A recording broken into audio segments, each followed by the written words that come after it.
Bonjour à tous et bienvenue sur ma chaîne Planète Strange, bienvenue dans Retro Strange numéro 10. Comme vous avez pu constater, j'ai un beau t-shirt encore et à chaque fois je vous fais voir mes t-shirts. Donc cette fois-ci, dans ce Retro Strange numéro 10, on va parler de quoi? On va parler de deux crossovers interéditeurs. Et oui, rappelez-vous, dans Retro Strange numéro 7, on a parlé des deux premières rencontres entre DC Comics et Marvel Comics et des deux personnages que vous pouvez voir derrière, Spider-Man et Superman, qui se sont rencontrés dans deux crossovers. Dans le premier, ils affrontent Lex Luthor et le Docteur Octopus. Dans le second, dans le deuxième, ils rencontrent qui? Le Docteur Doom, le Docteur Fatalis et le Parasite. Et ils sont accompagnés de deux autres héros de Marvel et DC, à savoir l'incroyable Hulk et Wonder Woman. Voilà, donc ça c'est ce qu'on a parlé dans le Retro Strange numéro 7. Donc si vous ne l'avez toujours pas vu, allez le voir, c'est super intéressant. Et vous apprendrez pourquoi, ou le début de quelque chose. Comment se fait-il que ces personnages de deux éditeurs différents se soient rencontrés dans ce Retro Strange, donc, il va être question du troisième crossover et du quatrième crossover entre ces deux éditeurs, entre le Big Two, donc Marvel et DC, à savoir Batman versus l'incroyable Hulk et les X-Men et les Jeunes Titans, ou les New Teen Titans, donc un groupe de teenagers de chez DC Comics.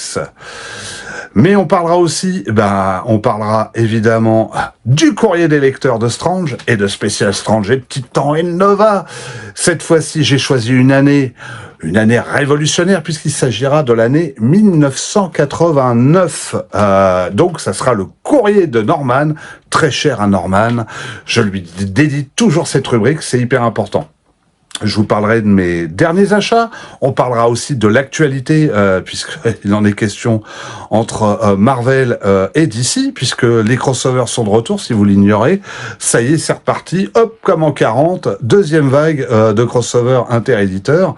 Donc on va en parler aussi. Et puis surtout, parce que j'oublie à chaque fois de vous le dire, surtout, vous vous abonnez, vous partagez, vous likez, et vous commentez. Jamais je pense à le dire. Jamais, cette fois-ci, je l'ai dit. On commence par quoi? On va commencer par le Batman contre Hulk. Et là, je vous vois venir. Oui, si, je vous vois venir. Comment ça? Planète n'a pas la version de Sage Édition. Non, Planète n'a pas tout. Oh, le tocard, il n'a pas la version de Sage Édition, il a la version de Semic. Oh, le tocard. Eh oui, je suis un tocard. Je n'ai pas cette version, si je la trouve, je l'achèterai un jour. Mais celle-là, je ne l'ai pas, donc j'ai cette modeste version Semic avec ce papier glacé, voilà. Donc, on commence par Batman versus The Incredible Hulk, The Monster and the Madman. Voilà, c'est le titre. Troisième crossover interéditeur entre DC Comics et Marvel Comics. N'oubliez pas de voir ma vidéo. J'insiste, allez voir ma vidéo Retro Strange numéro 7. On parle des deux précédents, donc à mon avis, il y aura des suites à tout ça. On n'a pas fini avec les crossovers Marvel DC. Donc, qui concerne évidemment les rencontres entre Superman et Spider-Man. On continue donc de parler de ces rencontres interéditeurs entre DC et Marvel. Donc, dans ce crossover que vous avez ici, oui, je sais, c'est la version de Semic. Vous avez au scénario Len Wein, au dessin José Garcia Lopez, en ancrage Glynis Wein, probablement un membre de la même famille que Len Wein. Je sens que le French Geek va nous le dire, va nous le confirmer, parce qu'il porte le même nom de famille. Ce crossover date de 1981. Il a 64 pages.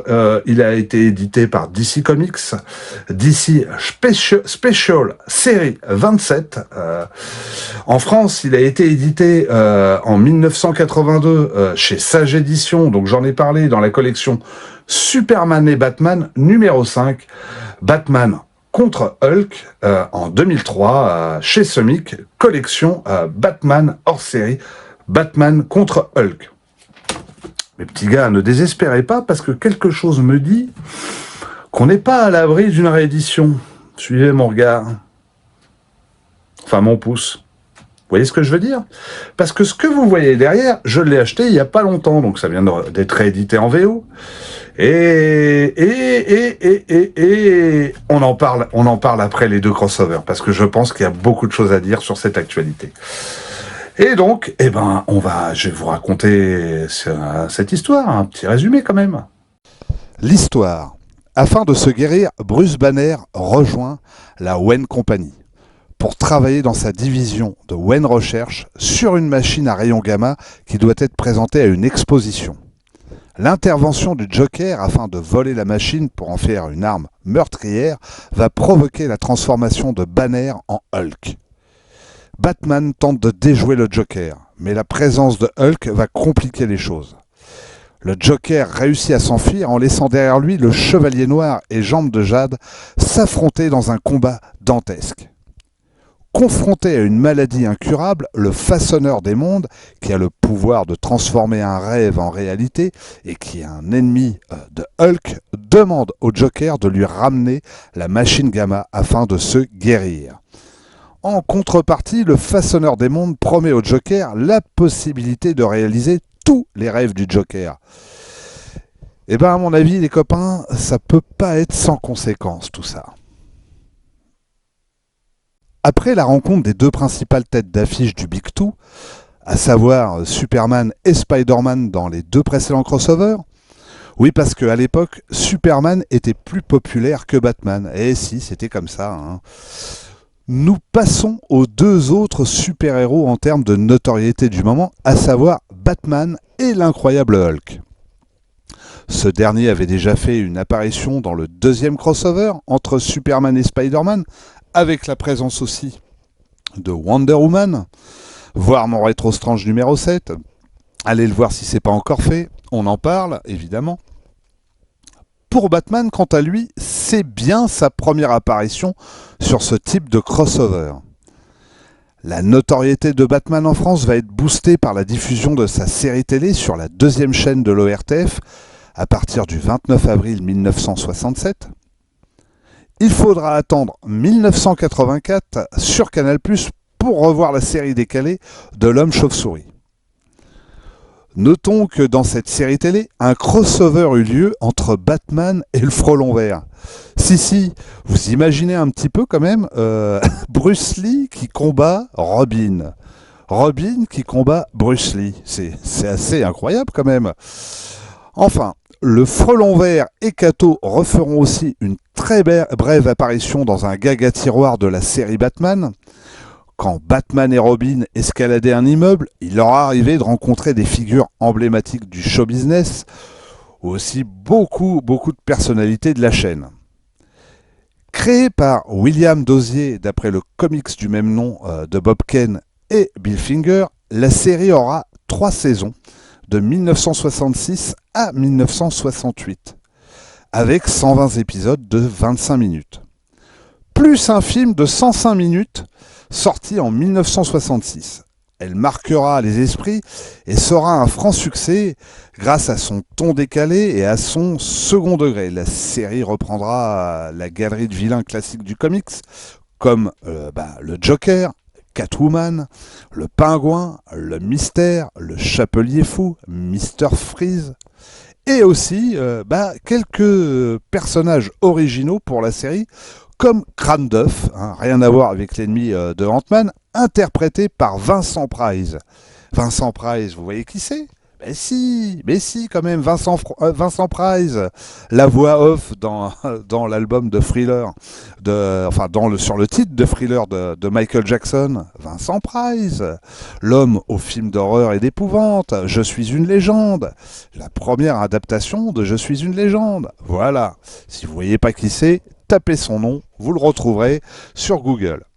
Batman bénéficia quand même de plusieurs publications sur notre territoire, et dès 1940, notamment dans le journal Hurrah, pas Hurrah, mais Hurrah, sous les sobriquets les plus étranges, comme le Masque Rouge, la Chauve-souris, le Justicier, Claude Wayne, Paul Legris. Batman glissa de page en page, même pendant l'occupation, et ce jusqu'à la période de sa diffusion chez Sage Édition. À Sage Édition, on en a parlé, pareil, revoyez le Rétro Strange numéro 7. C'est à la fin des années 80 que le personnage aura le droit à des albums cartonnés pour la première fois chez Glénat. Période qui coïncide avec sa montée en puissance en termes de notoriété, grâce au film de Tim Burton en 1989. Puis sa popularité n'arrêtera plus de croître, grâce aussi à l'animé de Warner Bros. Et de ceux qui suivront, ainsi que des divers films comme la trilogie de Nolan. Aujourd'hui, Batman est le super-héros le plus populaire, tout éditeur confondu, mais il fut longtemps dans l'ombre de Superman, et il y a quelques décennies aussi dans l'ombre de Spider-Man. Concernant l'incroyable Hulk, je vous renvoie directement à une de mes vidéos, le Retro Strange 8, spécial Incroyable Hulk, la série télé, et Rampaging Hulk, le comics. Eh oui, j'aime bien me citer, je trouve ça génial. Vous comprendrez pourquoi Hulk, pendant cette période et dès la fin des années 70, ainsi que dans les années 80, a pu atteindre une telle notoriété. La série télé y a fait beaucoup, on va pas se le cacher. Il faut rappeler que à cette époque, le genre super-héroïque, malgré tout, n'était pas aussi populaire que ces 25 dernières années. Le public lambda ignorait qui était Iron Man, Daredevil, Green Arrow, Green Lantern, Namor, Aquaman et toute la clique. Ce qui n'est plus le cas aujourd'hui. La plupart des super-héros étaient connus que par un public de passionnés, qui était un public de niche, en particulier en France. Les lecteurs de Strange se reconnaîtront, vous vous reconnaissez là? Donc des super connus du Big Two, il n'y en avait pas des masses. Vous aviez Superman, Batman, Spider-Man, les 4 Fantastiques, Hulk, Wonder Woman, plus tard Flash, et puis c'est tout.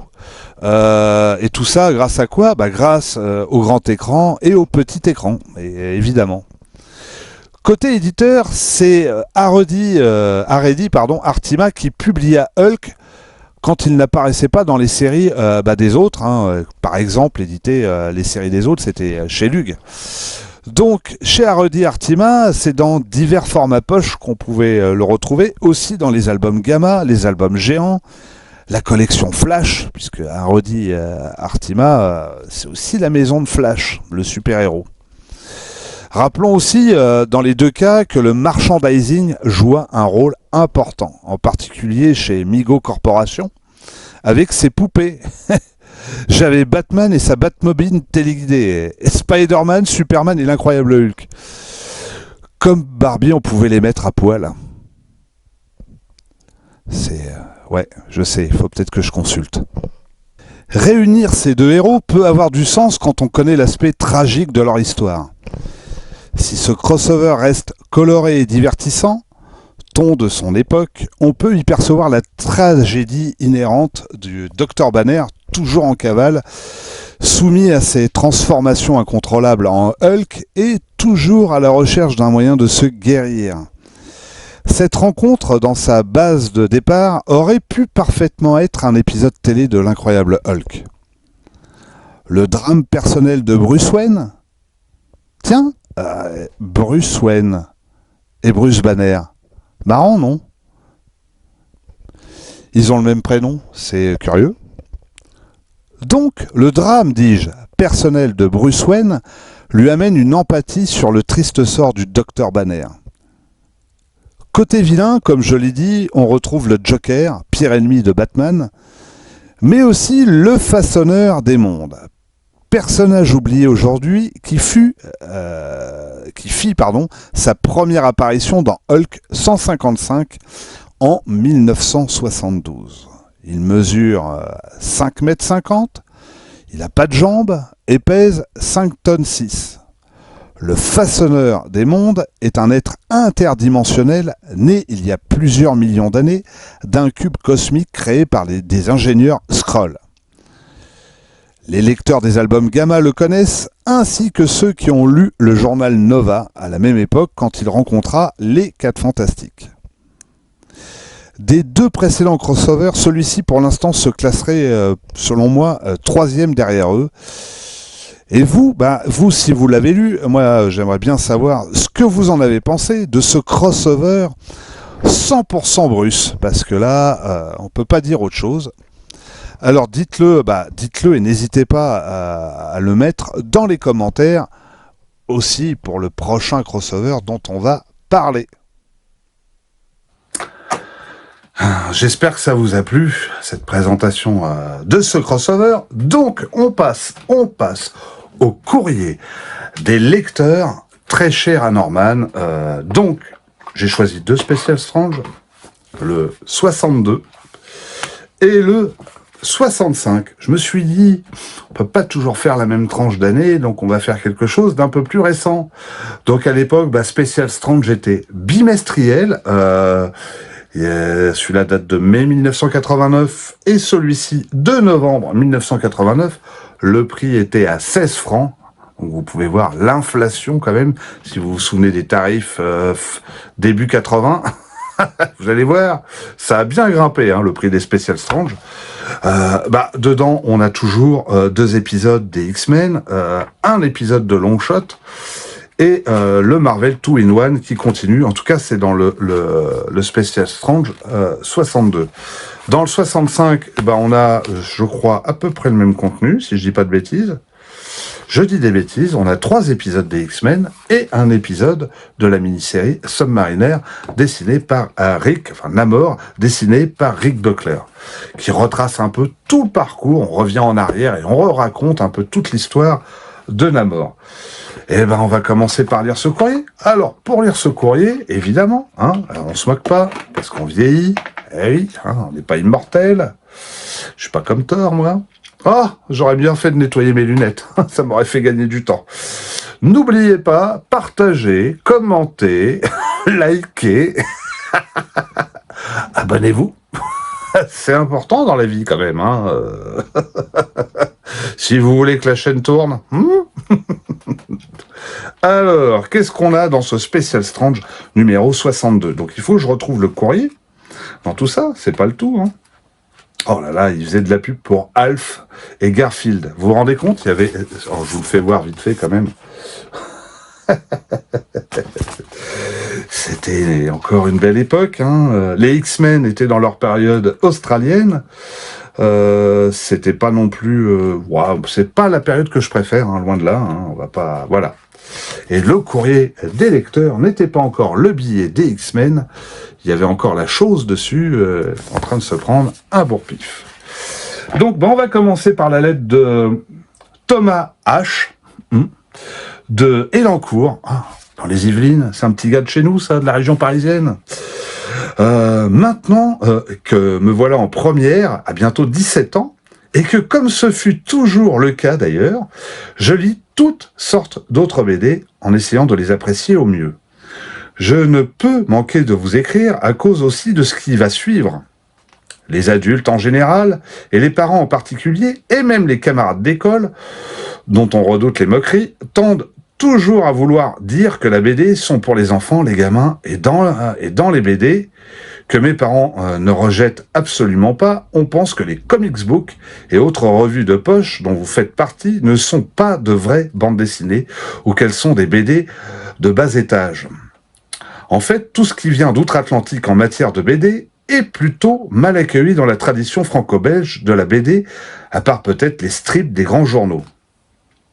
Mon cher Thomas, ce n'est pas sale. Ce n'est pas sale, absolument pas sale, et c'est bon et sain de lire de la bande dessinée, même si elle vient d'outre-Atlantique. Donc ne t'inquiète pas, c'est normal, on a tous connu ça. Revenons aux comics BD de super-héros. C'est marrant comment il a écrit super-héros, il l'a écrit sup, et avec un trait héros, façon édition Lug, c'est assez drôle. Mes reproches sont les suivants. Une véritable gymnastique pour s'y retrouver dans les numéros des épisodes des séries. La continuité de l'histoire, dans son intégrité, est sérieusement perturbée par des déplacements de la série d'une revue à l'autre et la parution en album d'événements antérieurs à l'épisode du mois. La qualité du papier, bien sûr, pour être bon marché, Mais ce qui m'embête le plus, c'est la technique des couleurs en pointillés. Bien que l'on s'habitue à force, le fait de mettre une bonne série, à mes yeux, les X-Men, avec une série de médiocres, de vieux épisodes de l'Araignée ou de La Chose, exécutés par des sous-traitants. Les artistes apprécieront. Je pense pas qu'il s'agisse de sous-traitants, mais enfin bon. Vous êtes gagnant sur le prix, mais la réputation, mais c'est vrai ça, les éditions, c'est toujours Lug. Ah, on sait plus trop. Regardez, tac, le logo. Lug a disparu. Donc on est au moment où, hop, on vend tout, là c'est la retraite, on se casse. Hein, allez, les Suédois, vous achetez, c'est pour pas cher.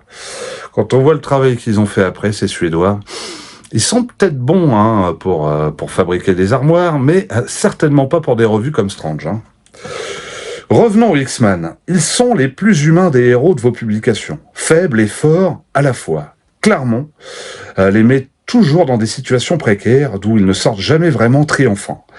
La police les recherche, l'opinion publique les met hors la loi, ils sont rejetés par tous, incompris. Je trouve d'ailleurs que ça commence à être un peu trop.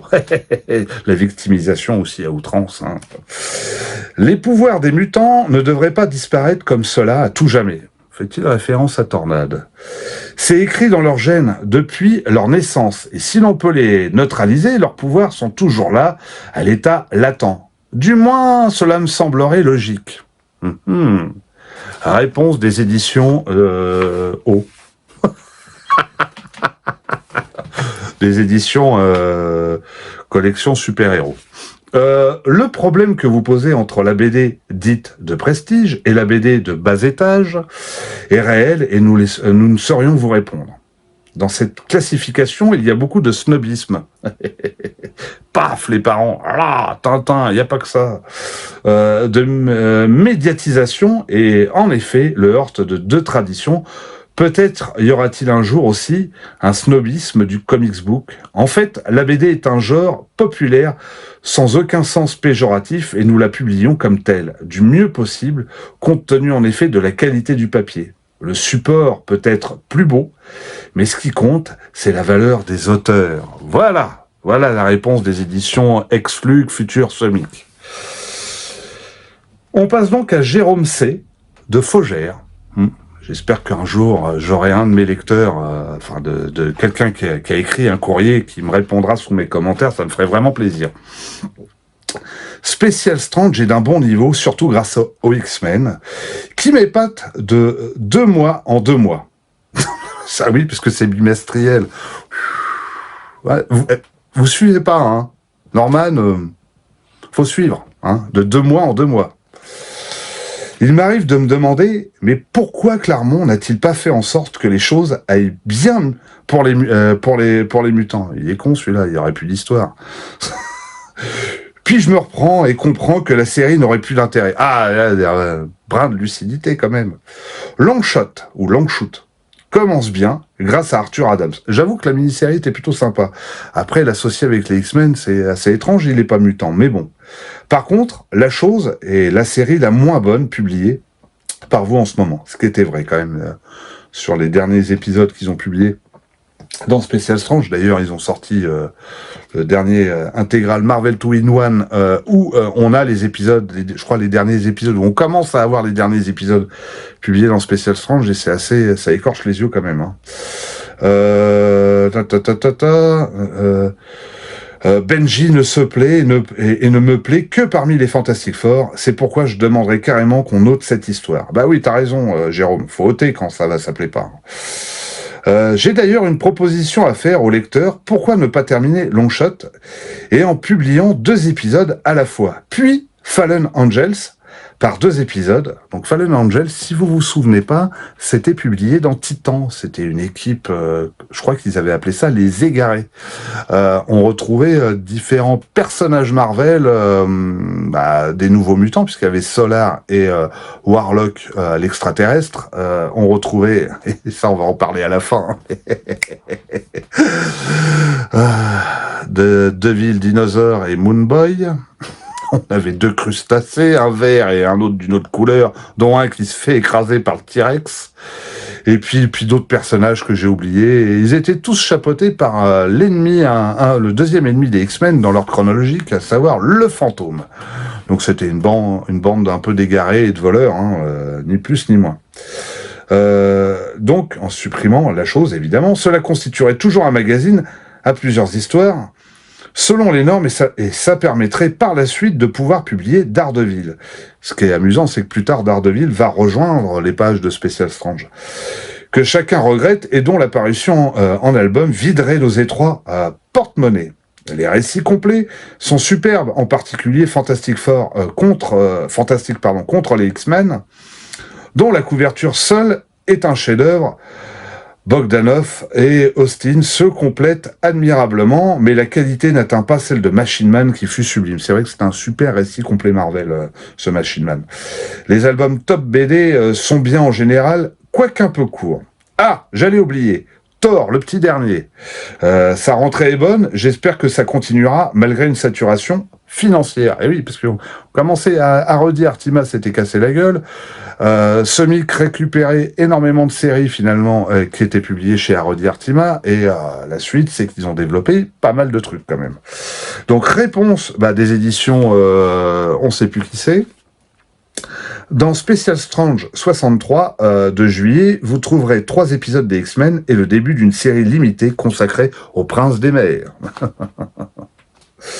Daredevil revient dans le récit complet Marvel de ce mois, où nous reprenons la série au moment où Anne Nocenti, John Romita Jr. et Al Williamson la réalisent, c'est-à-dire au numéro 250. Ensuite, Daredevil continuera dans la même formule que Thor. Vous savez, c'était des petits fascicules avec 2 aventures qu'ils appelaient des intégrales. C'est-à-dire en version intégrale, à raison de 2 épisodes tous les 2 mois. Qu'en pensez-vous ? On en pense du bien. Donc, vous voyez, ça c'est ce qu'on avait au dos. Ça peut vous donner une petite idée. Ça, c'est nettement moins intéressant. Mais bon, je vous le fais voir quand même. On passe donc à celui-ci, au Special Strange numéro 65. Et qu'est-ce que dit le Special Strange numéro 65 ? Il dit, à ma grande... Alors, qui parle déjà ? Emmanuel V. Cruaz. De Cruaz, je connais pas du tout. Si vous connaissez, je sais qu'on n'est pas au jeu de 20 heures, mais reconnaître les communes et savoir leur département, ça serait quand même pas mal. Cruaz, ça s'écrit C-R-U-A-Z. C'est assez curieux comme nom. À ma grande joie, Marc Silvestri, le meilleur dessinateur des X-Men jusque-là, a enfin pris la relève et les dessins promettent d'être superbes. Ce n'est vraiment pas le moment d'arrêter Special Strange. J'aimerais savoir pendant combien de temps vous comptez rattraper le retard sur la série en mettant des épisodes en album. Par rapport à l'édition américaine, vous avez 25 mois de retard. Nous en sommes au numéro 218 en France et 243 aux USA. Les épisodes X-Men US actuels sont fabuleux, et ceux qui rechignaient sur la réincarnation de Jean Grey vont vite changer d'avis. La saga Inferno en 4 parties est démente et Claremont est unique. Alors excusez-moi, mais je dois être l'un des rares à être insensible à ce crossover qui s'appelle Inferno. Je vais être très honnête, quand c'est arrivé, j'étais comme un fou en me disant mais qu'est-ce qu'ils ont fait de mes X-Men ? Qu'est-ce qu'ils ont fait de Wolverine en train de se battre contre une boîte aux lettres qui parle ? J'avais l'impression de voir un mélange d'SOS Fantôme, de Ghostbusters et des X-Men. C'était du grand n'importe quoi. Enfin, franchement, c'est mon sentiment. Évidemment, ça n'engage que moi. D'autres ont le droit d'aimer, mais moi, j'ai vraiment détesté ce crossover qui je trouvais était devenu complètement hors sujet avec la série des X-Men qui était, il fallait rester dans le cadre un peu des mutants. Alors, ça arrive que des fois la série déborde, mais là, c'était plutôt une affaire pour le Docteur Strange. C'est mon avis, mais voilà. Qu'est-ce qu'il dit sur Inferno ? Son imagination est infinie, même s'il y a plus de 150 épisodes derrière lui et plus de 14 ans de travail sur les X-Men. Vous voyez, Chris Claremont, ça rigole pas, et on va en parler tout à l'heure. Un problème surgit cependant, l'Inferno débute dans les X-Men 239, 240, 241. L'action se poursuit dans X-Factor 36, 37, puis dans X-Men 242, puis X-Factor 38, enfin X-Men 243, et conclusion dans X-Factor 39. Si vous publiez X-Factor dans Speedy, le fil de l'histoire sera coupé. Ne pourriez-vous pas exceptionnellement placer dans 2 numéros de Special Strange les épisodes des X-Men 240-241 suivi de X-Factor 236 à 237 en notant provisoirement Fallen Angels et la chose, puis les 2 doubles size X-Men 242 plus X-Factor 38 dans le numéro suivant de Special Strange où l'intrigue d'Inferno se poursuit. Les 2 numéros ayant 40 pages, il faudra encore ôter Fallen Angel et la chose de Special Strange.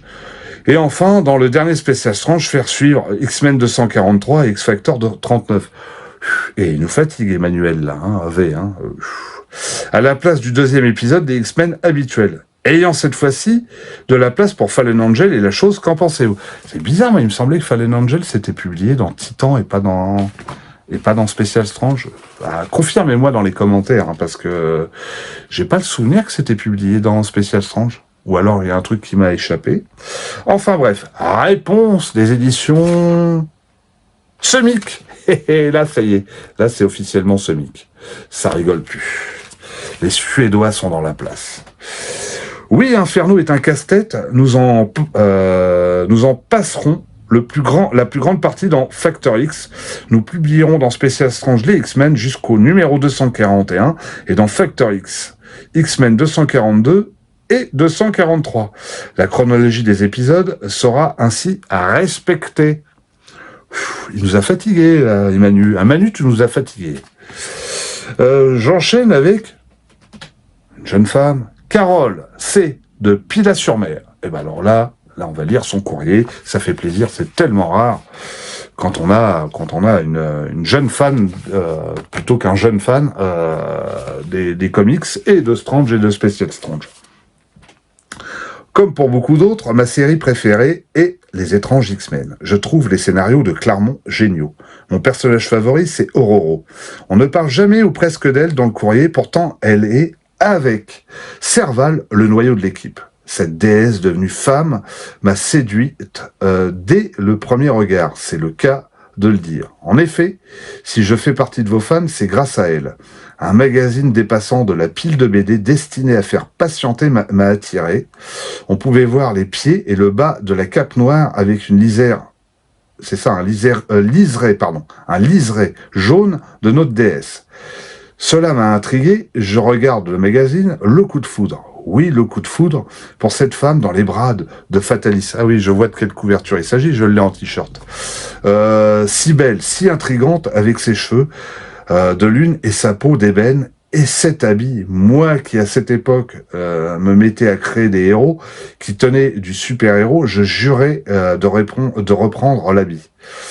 Je connaissais déjà Fatalis pour avoir lu quand j'avais 8 ans, je connaissais déjà Fatalis pour vous avoir lu quand j'avais 8 ans, mais je me suis désintéressé de vous et j'ai jeté toutes mes publications, même certains personnages comme Dazzler, Fatalis, Namor, Iron Man, Doctor Strange m'avaient marqué. Je m'en souvenais parfaitement, par contre j'avais un souvenir flou de Diablo, Serval et Tornade. Je ne me souvenais que de détails d'impression. Par la suite, j'ai retrouvé Special Strange que j'avais, et dans celui-ci, il y avait Phoenix, le personnage que tout le monde dit le meilleur de Marvel, ne m'a laissé aucun souvenir. J'ai lu maintenant tous les épisodes des X-Men où Phoenix vit, et je ne lui trouve personnellement rien de fantastique. Désolé pour les adorateurs de Phoenix, pour moi, elle n'arrive pas à la cheville d'Ororo. Crépage de chignon. Alors là, évidemment, j'ai toutes les féministes qui vont mettre des commentaires. D'accord, mais alors vous serez gentil de me liker en même temps. Parlons un peu des nouveaux mutants. Les meilleurs après les X-Men, le génie Claremont a encore frappé. C'est génial. Les X-Men, la série la plus prenante de Marvel, la seule série avec les nouveaux mutants où il y ait plus de filles que de garçons. Et ça, c'est un truc que j'avais noté à l'époque. Elle a bien raison. Il y a eu à un moment donné une tendance où, et c'était plutôt pas mal, où il y a eu plus de femmes dans les équipes. Alors, plus de femmes dans les équipes où c'était presque moite-moite dans le cas des X-Men à un moment donné, puisque vous aviez la jeune Kitty Pryde, vous aviez Malicia, Tornade, Rachel Summer, et de l'autre côté, il vous restait Colossus, Serval et Diablo. Et chez les Nouveaux Mutants, à part 2 garçons, enfin, ils ont tourné beaucoup avec 2 garçons et le reste c'était que des filles. Et ça, je trouvais que c'était plutôt sympathique. Mais vraiment, ça changeait en fait, ça changeait beaucoup de choses. Je sais plus où j'étais. Ah ouais, voilà, le génie de Claremont avec à la plume les plus grands dessinateurs de Marvel, Byrne, Smith, John Romita Jr., Adams, Silvestri, donne vraiment quelque chose de miraculeux. Tornade, qui est bien mieux en punk, va à mon grand plaisir retrouver ses pouvoirs.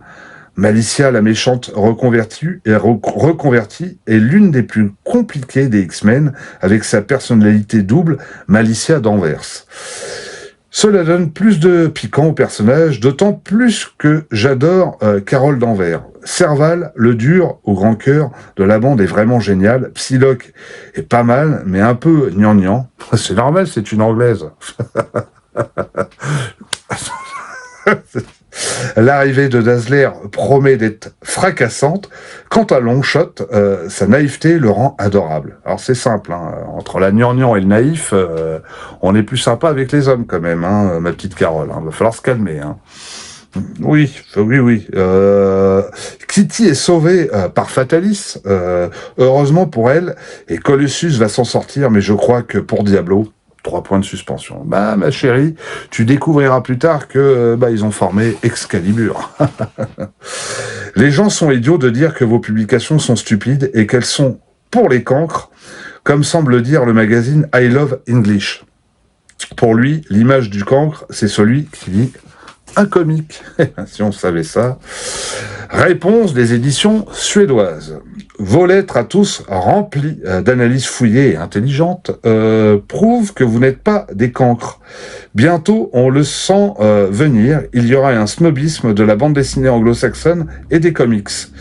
Et vous aurez été les premiers à les découvrir. Ne manquez pas Serval numéro 1 par Chris Claremont et John Buscema en version intégrale. La toile de l'araignée réapparaîtra dans les Special Strange à partir de janvier 90. Donc juste pour rebondir sur ce qu'ils ont écrit à la fin, et oui, les films sont arrivés, mais bien plus tard, presque une décennie après, et c'est là où tout a explosé. Et là, on est encore dans le creux de la notoriété, le creux de la vague. Voilà, j'espère que ce courrier des lecteurs vous a plu, et puis qu'est-ce qu'on va faire maintenant ? Eh ben, comme par magie, comme le Docteur Strange, on fait disparaître ses lunettes. C'est incroyable. Eh ben, on attaque le 4e crossover, à savoir celui-ci. Celui que vous attendez tous, avec cette magnifique couverture, qui n'est pas de Jean Frissano, mais ça, je vous le dirai plus tard. Et qu'est-ce qu'on a sur ce 4e crossover qui s'appelle New Teen Titan versus X-Men. C'est au scénario Chris Claremont, au dessin Walter Simonson, à l'ancrage Terry Austin. Le crossover date de 1982, donc un an après celui de Batman versus Hulk. 64 pages. The Uncanny X-Men and the New Teen Titan Apocalypse Now, publié par Marvel, édition en France. Donc, non, qu'est-ce que je raconte comme bêtise ? Non, publié par Marvel. Oui, parce qu'il faut expliquer, c'est vrai que j'ai oublié un petit détail. Le premier crossover, celui que vous voyez derrière, a été publié par DC Comics. Le deuxième, entre Spider-Man et Superman, par DC, si je dis pas de bêtises. Le Batman contre Hulk par DC, et celui-ci par Marvel. Mais c'est un peu plus compliqué, mais ça je vais vous l'expliquer un peu plus tard. En France, ce magnifique crossover a été édité en 1985 par les éditions Lug. dans l'album X-Men numéro 5 que vous avez ici juste devant vous. Et il a été réédité en 1996 chez Semic, album X-Men numéro 5, deuxième édition. Voilà. Donc Semic l'a réédité. Un coup c'est Lyon, un coup c'est les Suédois. C'est toujours pareil. Bref, eh ben on va attaquer tout ça quand même. C'est pas mal. Quatrième crossover est certainement le meilleur des 4. Et même, soyons fous, l'un des tout meilleurs crossovers entre Marvel et DC Comics. La notoriété des X-Men et des New Teen Titans dans les années 80 est bien loin d'atteindre la notoriété de Superman, Spider-Man, Batman, Hulk, Wonder Woman et des Fantastic Four pour le grand public. En revanche, pour le public de lecteurs de comics, ce sont deux séries incontournables. Les meilleures ventes du moment chez les deux éditeurs. Les X-Men, une série secondaire dans les années 60, créée par Stan Lee et Jack Kirby en 1963, reprenant les thématiques des bouleversements sociaux de l'époque, à savoir le racisme, l'abolition progressive de la ségrégation raciale sur la décennie, la lutte pour les droits civiques, le droit à la différence, bref, une série très ancrée à son époque et au changement du moment. Mais des thématiques qui restent universelles sur le fond et d'actualité dans les grandes lignes. Symbolisé par le Professeur X, mentor des X-Men, qui reprend le discours et les idéaux de Martin Luther King de vivre ensemble, et Magneto, l'ennemi des X-Men, qui prône une lutte violente d'un nationalisme mutant et du rejet des humains non mutants, qui n'est pas sans rappeler un certain Malcolm X. Vous rajoutez à cela les sentinelles, symboles des ennemis racistes envers les mutants, et vous avez un joli cocktail de ce qu'était l'Amérique dans les années 60. Et même après. La série finira par péricliter à la fin des années 60, malgré ses angles très modernes sur le fond, et l'apport d'artistes géniaux comme Jim Steranko et Neil Adams. C'est au milieu des années 70 que la série va être relancée et internationalisée par Len Wein et Dave Cockrum dans Giant Size Annual X-Men 1, afin de séduire et de développer les ventes dans les pays où Marvel est distribué. Avec l'aide de Chris Claremont, futur et prolifique scénariste des X-Men, Len Wein et Dave Cockrum mettent en place cette équipe composée de Diablo, un acrobate allemand, Wolverine, un agent des services secrets canadiens, Tornade, une déesse du Kenyan, Colossus, un ouvrier d'un kolkhoz russe, le Hurleur, un agent d'Interpol irlandais, Thunderbird, un Apache représentant les Amérindiens, Sunfire, un nationaliste japonais, et afin de garder un point d'ancrage à la série d'origine, Cyclope, le leader de l'équipe initiale, représentant l'Amérique blanche et anglo-saxonne. La série va monter en puissance et devenir le best-seller de chez Marvel. Avec Chris Claremont au scénario, Dave Cockrum au dessin, puis l'arrivée de John Byrne au dessin et Terry Austin à l'ancrage, ces artistes vont écrire l'âge d'or des X-Men en reprenant et magnifiant les thématiques, l'univers laissé par Stan Lee et Jack Kirby, tout en l'enrichissant de leur création. L'un des passages, voire le passage marquant de la série, et qui nous intéresse dans ce crossover interéditeur, c'est la saga du Phénix Noir. Jean Grey, télépathe et télékinésiste, une X-Woman de l'équipe d'origine et amoureuse de Scott Summer, alias Cyclope, a subi une mutation au rayon cosmique suite à une opération des X-Men dans une station spatiale du SHIELD tenue par les Sentinelles.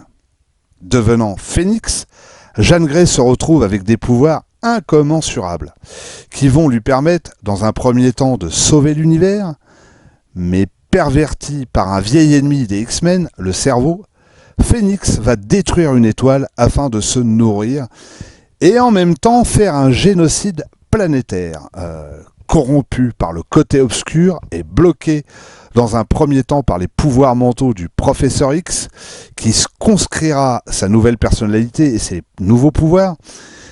Les X-Men vont se retrouver au cœur d'un conflit interplanétaire avec les puissances extraterrestres du moment.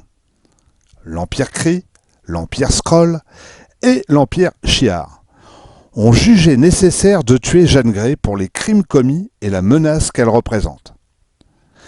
Les X-Men vont lutter pour la vie de leur ami dans un duel avec les champions de la garde impériale Shi'ar. Peine perdue, les X-Men perdront et Jean Grey se suicidera, comprenant le danger qu'elle représente. Pourquoi je vous parle de ça ? Eh bien, il va bien falloir que je vous en parle pour comprendre ce qui va se passer dans le crossover qui concerne les X-Men et les Jeunes Titans. Eh oui. Les New Teen Titans, quant à eux, sont bêtement la réponse de DC au succès des X-Men. Voilà aussi pourquoi ils se rencontrent dans ce 4e crossover. Les Teen Titans apparurent pour la première fois en 1964, soit un an après les X-Men, dans The Brave and the Bold 54. L'équipe est composée des acolytes, des héros phares de chez DC Comics. C'est un peu la Justice League Junior. Hein. On y retrouve l'acolyte de Batman, Robin, l'acolyte de Wonder Woman, Wonder Girl, l'acolyte drogué de Green Arrow, Speedy, l'acolyte d'Aquaman, Aqualab, l'acolyte de Flash, Kid Flash, le futur Flash post-Crazy Infinity Earth. Et oui. L'équipe aura sa propre série en 1966. L'intérêt des Teen Titans faiblira au début des années 70. Une tentative infructueuse de relance en 1976, mais qui ne mènera à rien. Bon, ça, c'était les Teen Titans avant. Et puis, il y a eu les New Teen Titans après, avec Marv Wolfman au scénario et George Pérez au dessin. Marv Wolfman, vous vous souvenez ? Ben oui, j'en parle dans Bulle d'air numéro 15, spécial Tomb of Dracula. Ah, quand on arrive à se citer, c'est que ça devient vraiment, vraiment très bon. Hein. Si. Hein. Si vous vous souveniez bien, vous vous rappelleriez que la carrière de Marv Wolfman ne tenait qu'à un fil avant Tomb of the Dracula. Et que cette dernière série va complètement relancer sa carrière. Pour ceux qui n'ont pas encore vu le Bulle d'air 15, allez vite au rattrapage de cette vidéo. En 1980, Marv Wolfman claque la porte de chez Marvel après un conflit avec Jim Shooter, le nouveau rédacteur en chef, pour signer chez la distinguée concurrence. On veut lui confier la série Team Up de chez DC, The Brave and the Bold, mais Wolfman ne veut pas d'une série avec des récits qui suffisent. Il veut une série un peu plus au long cours. Il a pour idée de relancer les Teen Titans, alors que de son aveu, il détestait les séries d'acolytes et de jeunes super-héros. Grand bien nous fasse. C'est parce qu'il détestait ce type de comics qu'il va pouvoir en créer cette jeunesse dans son époque et déconstruire l'archétype du super-héros ado, bien poli, qui demande à Batman s'il peut faire pipi et mesurant à peine 1,50 m. Refus catégorique de l'éditeur. Il propose alors d'apporter des nouveaux personnages originaux à cette équipe et de les appeler les New Teen Titans. Des nouveaux personnages construits dans l'archétype du super-héros traumatisé, la fille d'une femme violée par un démon, d'un ado transformé en cyborg suite à un accident et d'une princesse alien vendue en esclave pour sauver sa planète. Annoncé dans DC Comics Présente numéro 26 en octobre 1980, la série est lancée de manière expérimentale. Marv Wolfman et George Pérez n'imaginent pas faire plus de 6 numéros avec cette série, et pourtant le succès va bien être au rendez-vous, mais à partir du 6e numéro. Comme quoi, il faut toujours laisser le temps à une série. En mixant des personnages acolytes comme Robin, qui sera le leader de cette équipe, Wonder Girl, Kid Flash et Best Boy, rebaptisé Changeling, l'ex-mascotte de la Doom Patrol, avec les 3 nouveaux personnages comme Cyborg, la mystérieuse Raven et Starfire, la guerrière solaire extraterrestre, les New Teen Titans prennent du service. De plus, Marv Wolfman et George Pérez avaient bien absorbé le savoir-faire de chez Marvel, action, soap opéra, Et de chez DC, les intrigues, le script, la série ne pouvait que fonctionner avec les points forts des deux éditeurs. Hein. DC Comics trouve enfin la série répondante au succès des X-Men, qu'on appelle aussi les nouveaux X-Men comme par hasard. Les nouveaux, les new, vous voyez où je veux en venir. Dans ce crossover qui nous intéresse, il faut parler aussi d'un ennemi des New Teen Titans, que j'adore, qui sera très largement pastiché par un personnage Marvel du nom de Deadpool, à savoir Deathstroke. Deathstroke est un Captain America de la guerre du Vietnam qui a mal tourné et qui est devenu un terrible mercenaire, voire un tueur à gages. Payé par la Ruche, une organisation criminelle, pour capturer les New Teen Titans à des fins expérimentales. Le super soldat va rentrer dans une vendetta envers la jeune équipe qu'il considère responsable de la mort de son fils. Pour finir dans les protagonistes du crossover, les X-Men et les jeunes titans, il faut parler rapidement de Darkseid, des New Gods, du 4e monde cher à Jack Kirby. Bon, sans m'étendre sur le sujet car cela mériterait une vidéo à part entière, sachez que Darkseid, si vous ne le connaissez pas, est l'équivalent de Thanos dans l'univers DC. Il vit sur un monde du nom d'Apocalypse. Avec ses paradémons, il est l'incarnation du mal absolu. Mais mon petit doigt me dit qu'un jour, dans un rétro strange à venir, nous parlerons du 4e monde, car il y a un crossover Marvel DC à venir où nous aurons l'occasion d'approfondir le sujet. L'histoire raconte toujours, dans sa quête de pouvoir ultime, Darkseid rêve de régner sur l'univers, devant le mur de la force, enfin je veux dire de la source. Il vient de découvrir comment ramener le phénix à la vie. Et oui, on parle bien du phénix des X-Men. Hein.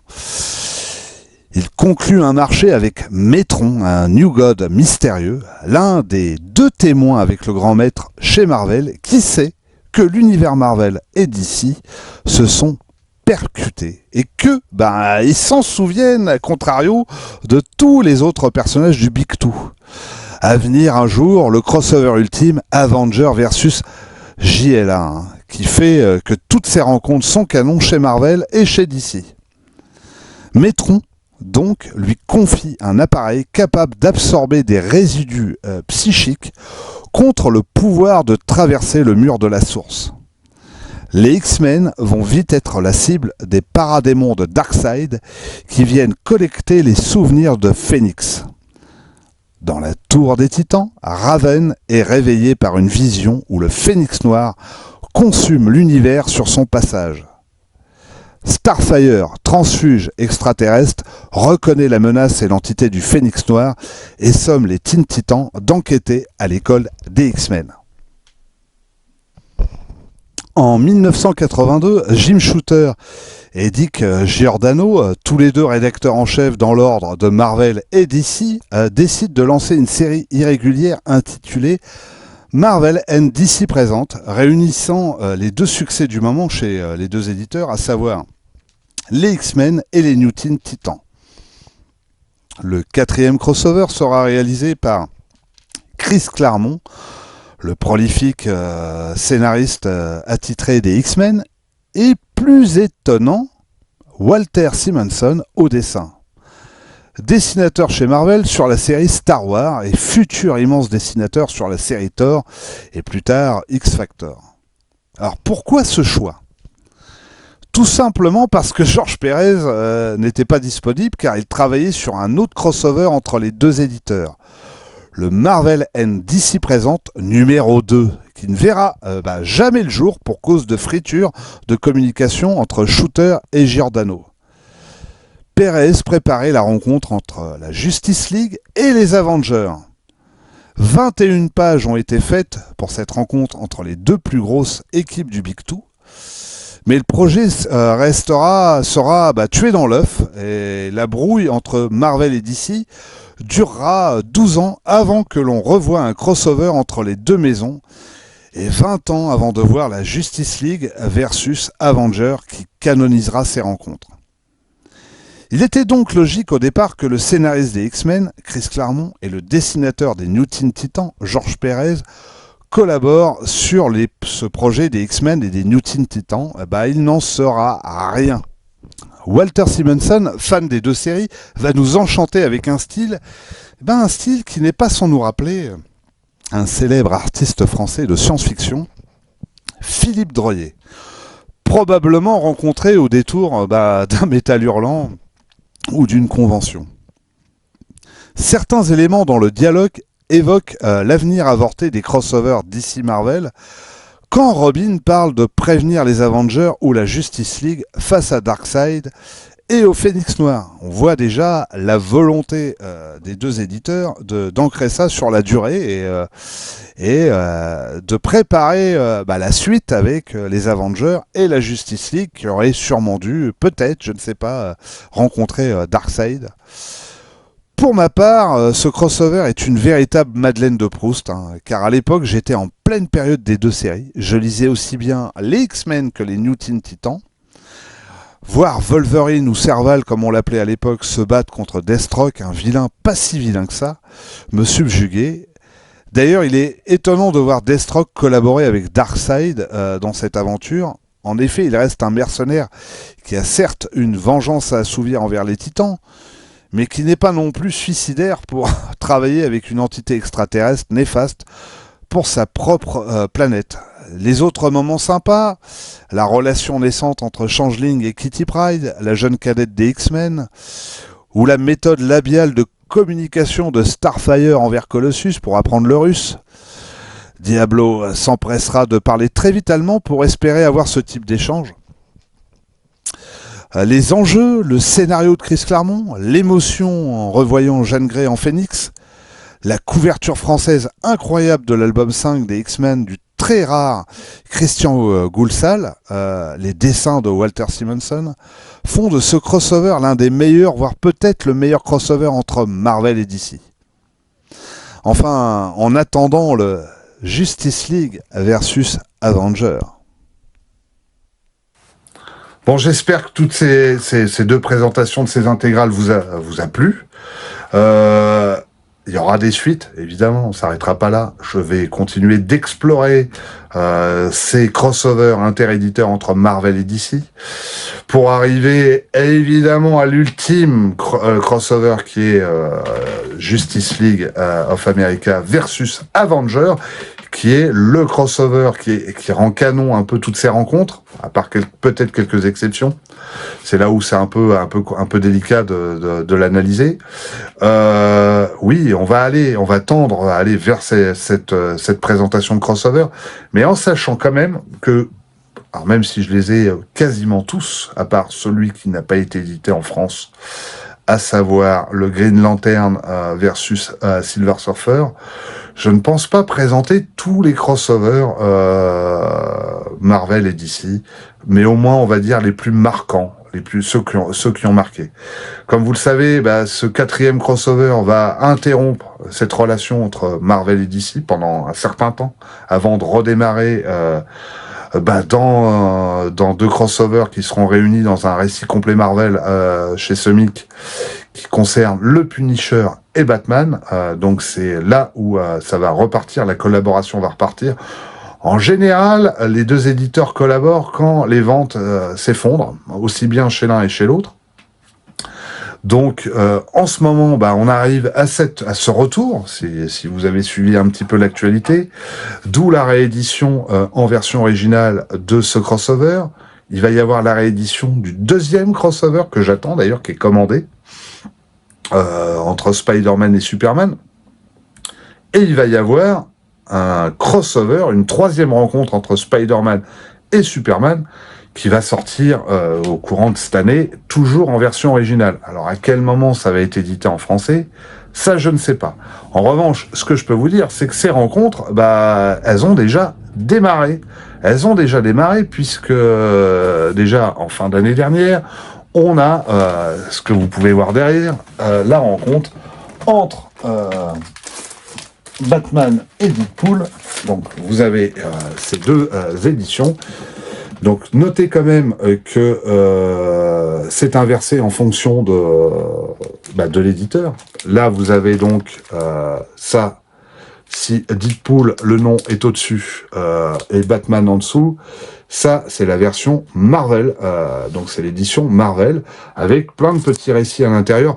Alors, je les ai pas notés, mais je sais qu'il y a Daredevil qui rencontre Green Arrow. C'est peut-être même la rencontre la plus la plus sympathique et la mieux dessinée. On a un Old Man Logan qui rencontre le Batman de Frank Miller qui est vieillissant, de Dark Knight. On a, que j'oublie personne, un requin que je ne connais pas de chez Marvel qui rencontre Crypto. On a Wonder Woman qui rencontre Captain America. Et je crois qu'on a, alors comment il s'appelle déjà, Rocket Raccoon qui rencontre les Green Lantern Corp. Et dans celui-ci, alors évidemment, j'ai pas précisé, Deadpool et Batman se retrouvent confrontés au Joker. Et oui, c'est le Joker. Et dans celui-ci, Deadpool et Batman sont confrontés face à la sœur jumelle de Charles Xavier, dont, ça y est, j'ai un trou de mémoire qui s'appelle Cassandra. Voilà, ça me revient. Donc, ils affrontent tous les deux Cassandra. Dedans, j'essaie de me souvenir ce qu'il y avait dedans. J'ai un peu oublié, je vous avouerai, mais c'est pareil, il y a plein de rencontres Marvel DC un peu différentes. Il y a un truc avec Nightwing, me semble-t-il, mais je sais plus avec quel super-héros. Ah si, il y a Harley Quinn et l'incroyable Hulk. Aucun intérêt. Harley Quinn est amoureuse de Hulk dedans, enfin bref. Donc tout ça sont les prémices quand même de l'arrivée d'autres crossovers, à mon avis. Et d'ailleurs, derrière, ce qui est amusant, hein, si vous vous posez la question si c'est Marvel ou DC qui édite, c'est très simple, regardez la publicité. Hein. Là, vous avez du Batman, donc c'est DC, donc vous avez Batman en haut. Et là, c'est une publicité pour Marvel, donc c'est du Marvel. Vous avez aussi des variantes de cover. Alors moi j'en ai acheté 3. Celle-ci, ceci. On va y venir. Je vous les fais voir tout de suite, comme ça on est peinard. Donc cette variante cover de Batman, qui rencontre Deadpool. Il y a énormément de variantes cover qui ont été faites, donc je vais pas tous vous les faire. Mais vous connaissez mon appétence sur tout ce qui touche à Marvel et à DC. Celle-ci, c'est une variante cover de Deadpool, donc Deadpool Batman, avec la chose qui affronte, alors je sais plus son nom, mais c'est la partenaire de Mister Miracle, la New God, qui est super costaud. Ouais, bref, j'ai plus son nom, ça me revient plus, vous, ça vous parlera. En tout cas, la chose dérouille, hein, elle se prend un sacré uppercut. Et enfin, la plus belle des couvertures, Batman Deadpool, celle-ci, waouh, regardez ça, je vais essayer de vous la faire voir, avec un magnifique Wolverine et Batman, voilà. Donc, je pense que tout ça va revenir très très vite, puis j'ai vu que Spider-Boy de Amalgam revenait, je peux même en faire voir, hein. Parce que j'en ai pris 2 quand même par curiosité. Voilà. Donc, je pense que le label Amalgam que Marvel et DC avaient créé à l'époque, ça va revenir aussi. D'ailleurs, dans l'une des 2 revues, il me semble qu'on voit ce mélange de Serval et de Batman qui apparaît. Donc bon, voilà. Donc voilà, c'est déjà pas mal. Ah si, évidemment ces grands formats, faut les trouver dans les boutiques qui les vendent. Moi j'en ai acheté plusieurs. Parce que je me suis dit quand même, paf. Donc j'ai acheté le Superman qui rencontre Flash, qui est le moins bien, dessiné par Carmine Infantino. J'ai la version française de Superman et de Wonder Woman. Celui-là a été édité en français, donc il est trouvable, sans problème. Et j'ai la version un peu collector que j'ai acheté, qui est la version en anglais. Et enfin, toujours dans ces très grands formats, j'ai acheté ce Superman versus Mohamed Ali. Voilà, ce sont tous des facsimilés, mais qui sont conformes aux originaux, ni plus ni moins. Et puis, on va continuer sur les achats. Et oui. Sur les achats, on enchaîne sur le livre de Fatalis. Alors vous voyez, c'est une édition un peu différente. La couverture originale, je ne l'ai pas là, donc je vais pas pouvoir vous aider. Sur un prix de 25 € quand même. C'est un récit qui raconte une nouvelle fois toutes les origines du Docteur Doom, du Docteur Fatalis. Donc j'essaie de vous faire voir quelques pages. On revient en arrière, on réexplique tout, on rajoute des éléments qu'on a peut-être un petit peu oubliés. Je crois que c'est fait, alors de mémoire, parce que je l'ai lu il y a un petit moment, c'est fait dans le cadre d'une interview, mais ça va très mal se passer pour l'intervieweuse ou intervieweur. Je me souviens plus si c'est une femme ou un homme.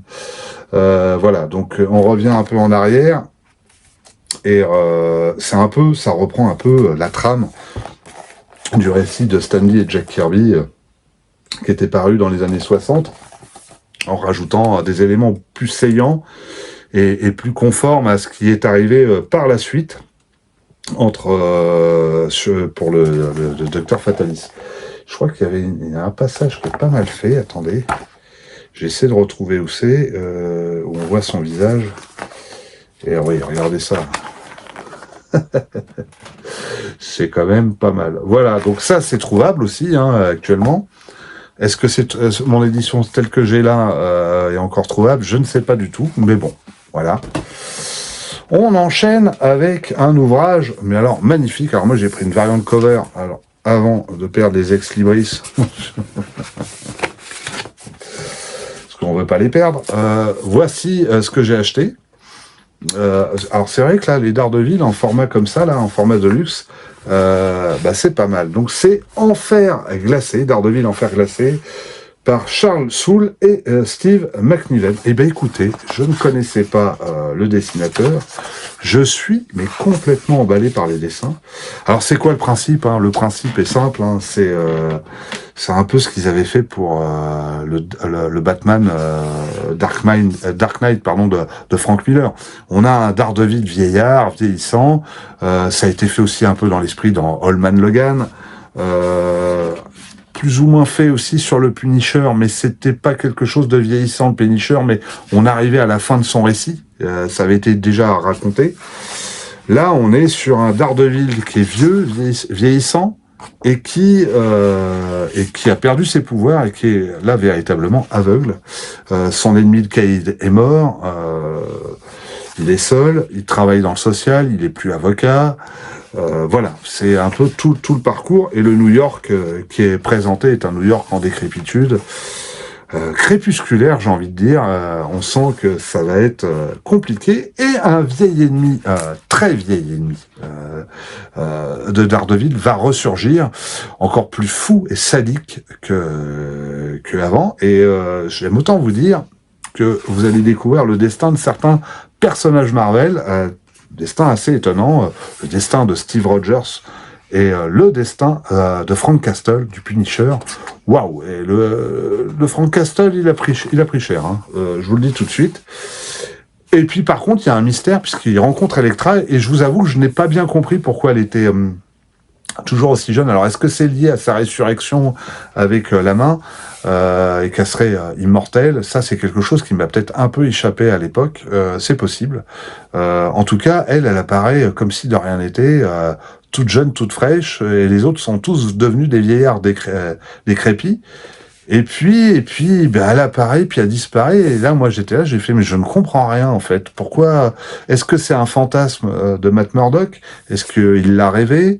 Ou est-ce que c'est une vraie apparition d'Elektra? J'avoue que là, j'ai pas très très bien saisi. Dans cette version, j'ai eu deux petits ex-libris sympatoches. Je vous les fais voir. Alors, ils sont signés par les auteurs. C'est plutôt sympa. Et j'avoue que cette édition-là, j'adore.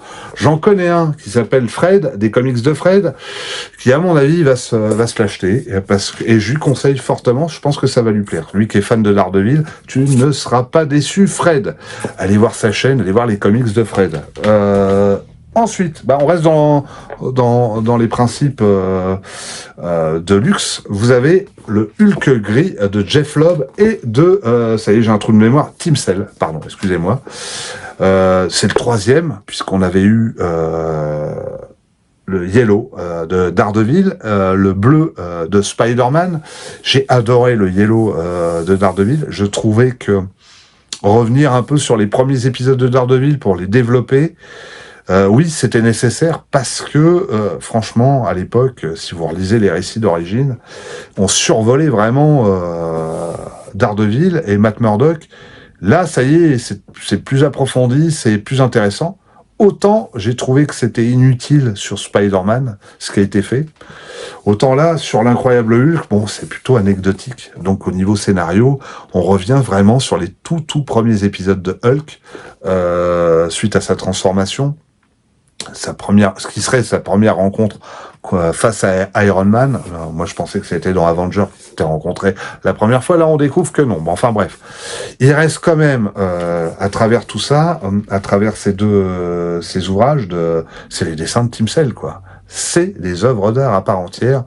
C'est splendide, c'est super bien dessiné. C'est vraiment un plaisir des yeux pour le dessin.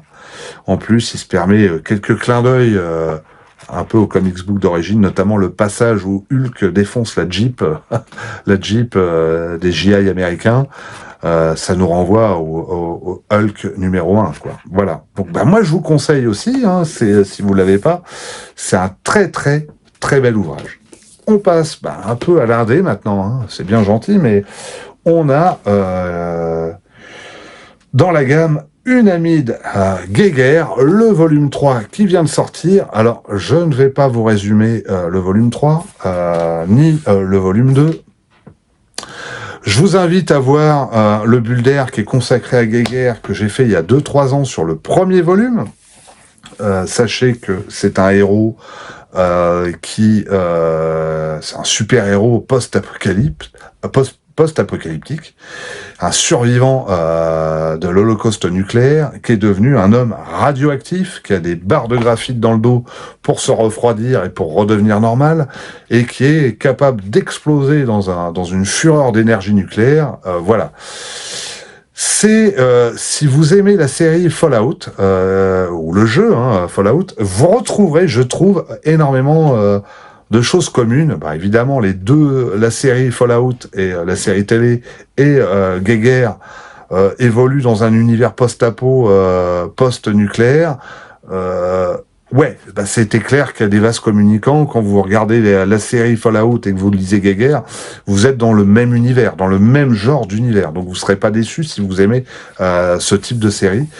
Le volume 2, je suis obligé de le relire parce que je m'en souviens plus, figurez-vous. Donc je vais attaquer celui-ci, je viens de l'acheter il y a pas longtemps. Je vais pas vous le cacher. Et je suis complètement paumé. Il faut que je le relise parce que je me dis, je me souviens plus de ce que j'ai lu précédemment.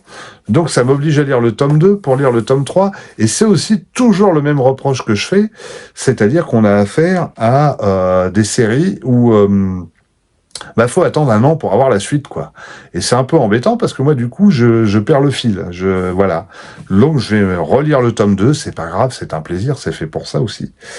Et puis voilà, quoi. C'est donc publié chez Urban Comics, si vous cherchez. C'est Image, c'est, je crois, l'éditeur américain. J'ai lu et acheté Redcoat aussi, toujours dans la même gamme et dans le même univers, dans l'univers Unamid. Celui-là, je l'ai lu il y a pas longtemps, puisque je l'avais pas, je l'ai acheté, je l'ai lu. J'ai moyennement apprécié. Je préfère Geiger et l'autre série avec le robot dont j'ai oublié le nom. Junker Joe, c'est ça, je crois. Enfin, vous me le direz dans les commentaires. Ça, par contre, je suis un peu moins fan parce que je trouve qu'on s'éloigne un peu. C'est un peu trop mystique à mon goût.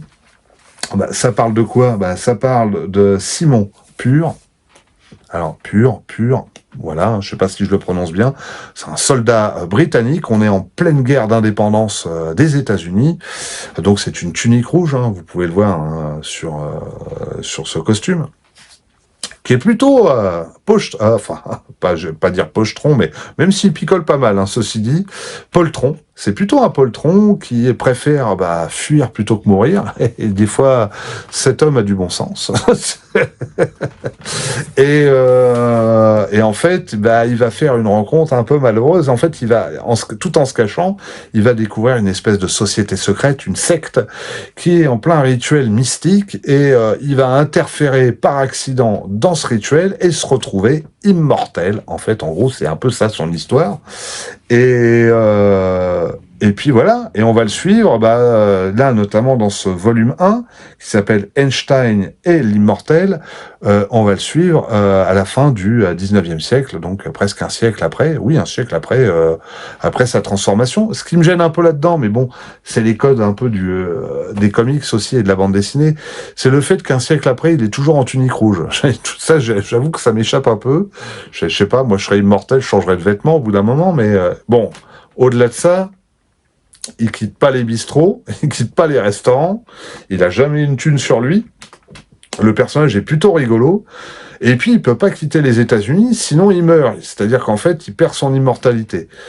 Et il va avoir affaire à la société secrète un siècle après qui va essayer de récupérer son pouvoir et son immortalité. Il va être aidé par un jeune Albert Einstein, un jeune enfant qui n'est autre que le vrai Albert Einstein. Voilà. Écoutez, c'est plutôt sympa. Je suis passé un peu à côté, je vais être très honnête. Mais bon, ça se lit, ça se regarde. Voilà quoi, hein, Enfin, j'ai envie de dire, enfin, on arrive à la fin. On finit... C'est pas un conseil lecture que je vais vous faire. Mais je me suis dit, allez, on rigole, on en parle. On va parler de Devil Dinosaur de Jack Kirby. Il était temps qu'il arrête, Jack Kirby. Donc l'intégrale qu'il fallait surtout pas rater, il est un peu moins cher que les autres intégrales, celui-ci, puisqu'il est moins épais, je crois qu'il y a que 9 épisodes.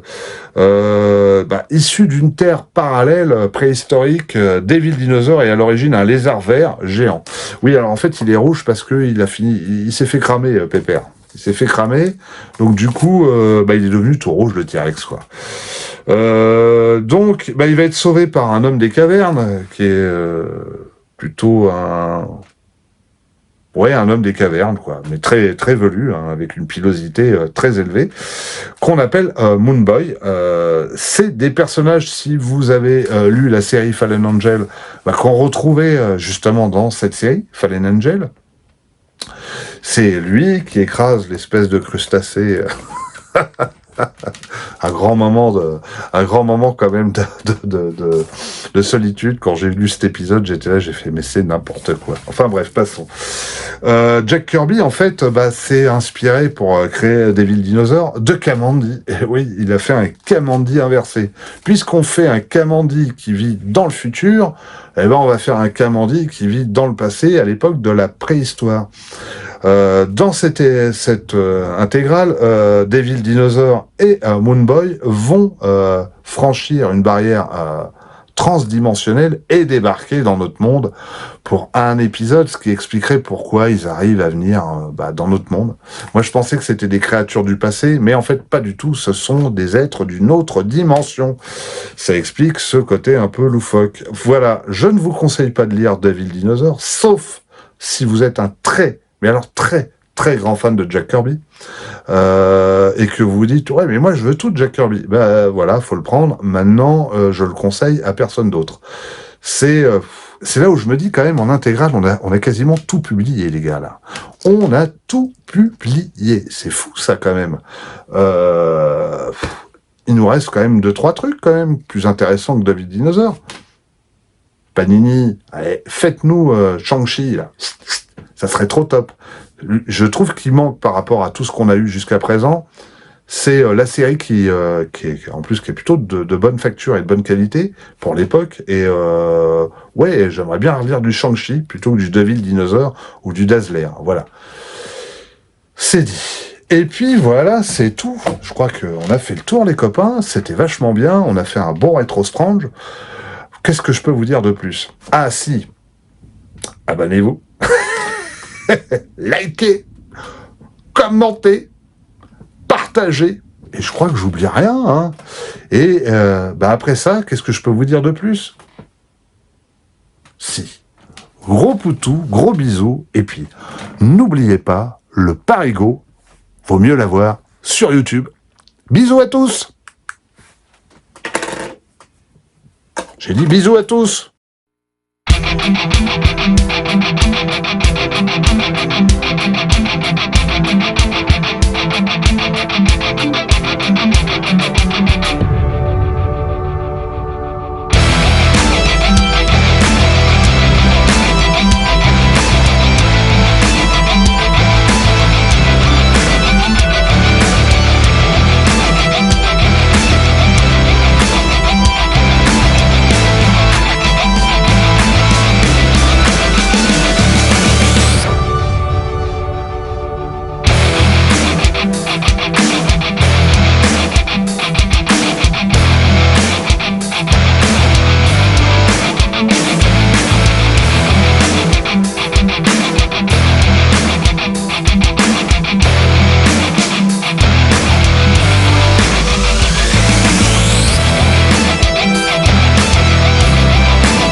Scène post-générique. Et oui, c'était pas forcément prévu, mais entre le moment où j'ai monté cette vidéo et le moment où je vais la diffuser, il s'avère que je me balade à Paris, je vais dans ma boutique de comics habituelle, et qu'est-ce que je trouve? Et oui, je savais que ça allait arriver parce que je l'annonce dans ma vidéo, mais je trouvais que c'était important en complément d'en parler. Voilà, donc j'ai le deuxième crossover entre Superman et Spider-Man.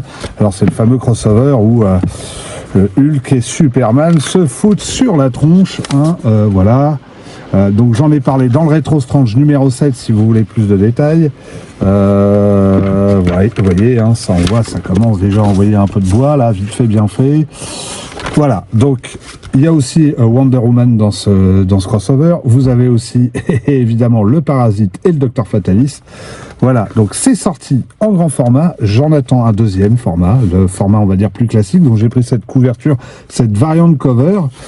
Et en plus est sorti, mais ça vous avez dû en entendre parler sur différentes chaînes, et ben ceci, le Deadpool Batman en coffret et en version française. Donc c'est le Deadpool qui est sorti en fin d'année 2025.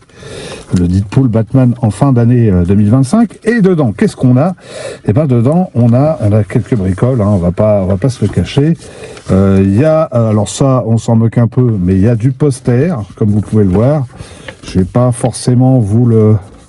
Quoique, on va essayer. Hein. Regardez, tac, un super poster de Deadpool et de Batman.